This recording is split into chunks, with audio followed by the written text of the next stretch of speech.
In this video, I'm going to show you a quick and easy way to make a ghillie wrap. Very inexpensive, quick. It's a modular system that can be extended out to any length that you want, from 3 feet all the way out to 30 feet if you wanted to go that far. The ghillie wrap is used for wrapping various pieces of equipment such as your rifle, spotting scope, binoculars, or any other item that you want to camouflage and conceal. The method I use is, you can see here, is I've just made a couple of small jigs, just using a couple of shelf brackets just to hold the ghillie wrap up while I'm working on it. I'll also go over a couple of the items that I use and a couple of variations that can be used, and the way that I connect the various ghillie wraps together in order to lengthen them out for the piece of equipment.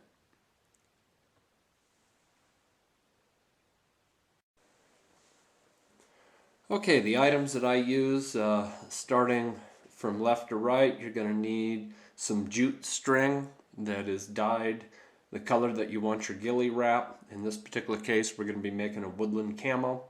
So I've got brown, olive drab, and natural jute color.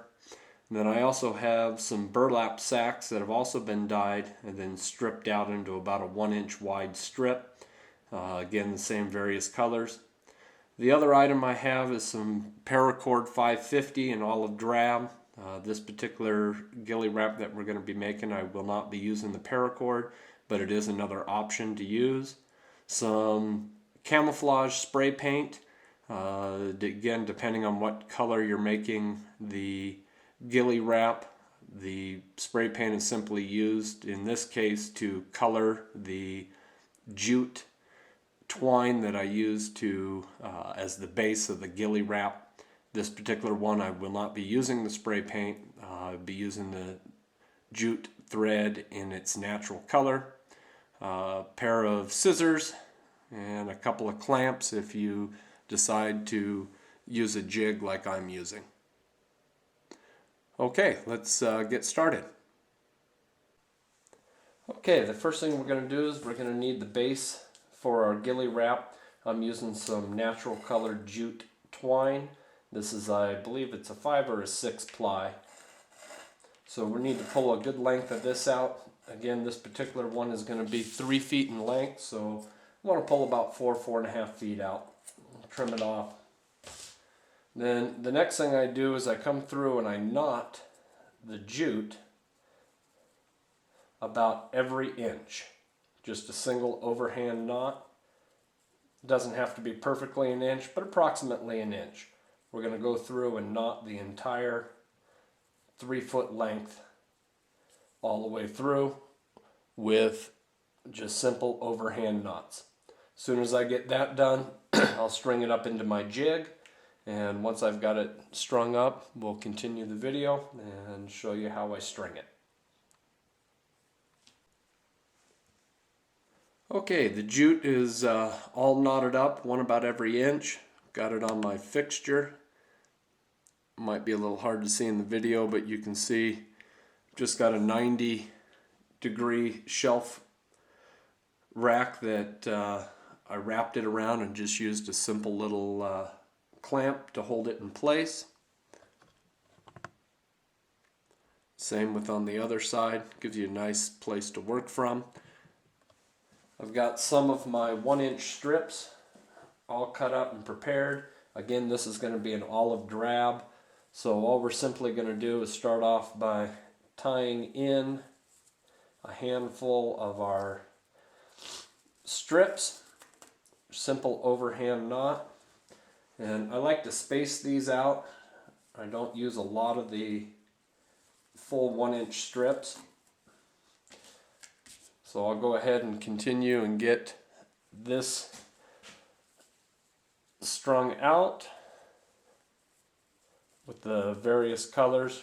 And again, we're doing woodland camo, so olive drab, brown, and natural jute. Okay, As you can see, we've got the burlap strips tied on in place. Again, went relatively sparse, only a handful of them tied in. The next thing we're going to do is we're going to tie in our short pieces of our jute string that's been dyed.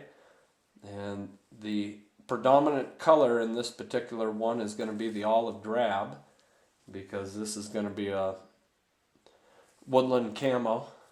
So we're just going to take our olive drab, about 3 to 4 strings at a time, simple overhand knot, let them fall down.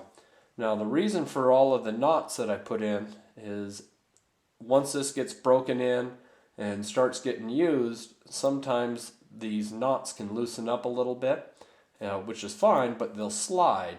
So by putting those knots every inch or so, if we do get the ghillie material sliding back or forth, they can't slide any further than that knot, and keeps everything nice and spaced out.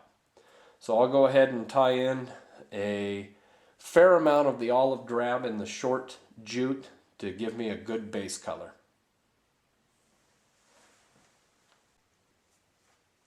Okay, as you can see, we have all of our olive drab jute tied in.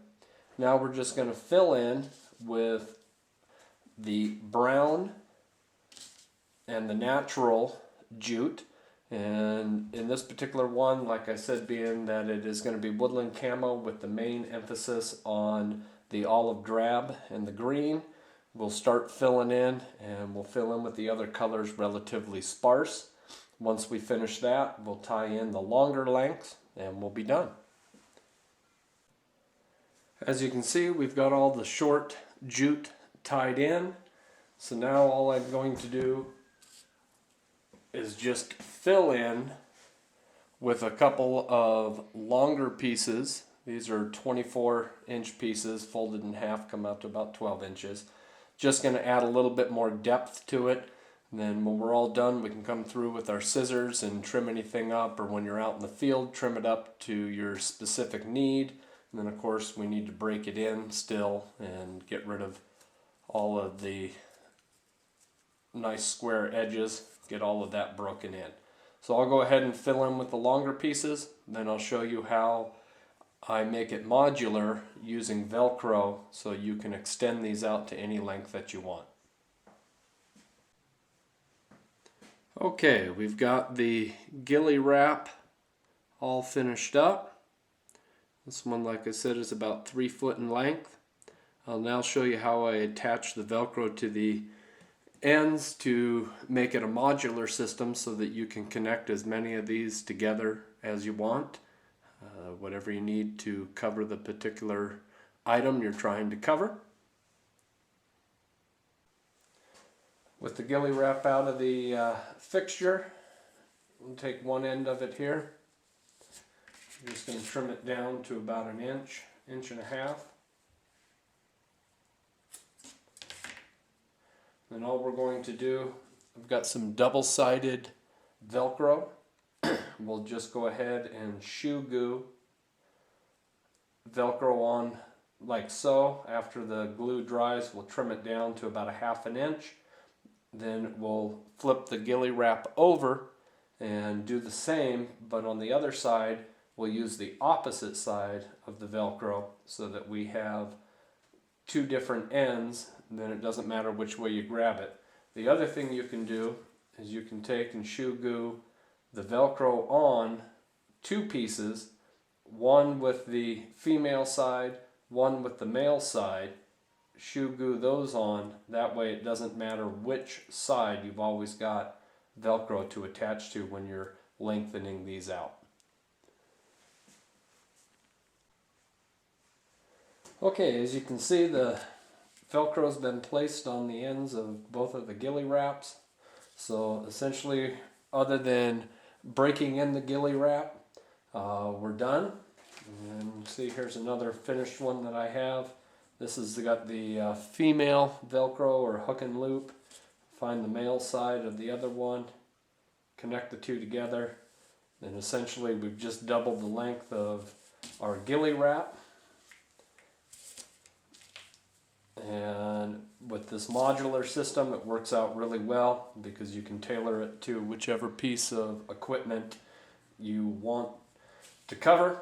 If you need it longer, you make it longer. If you need it shorter, you can make it shorter.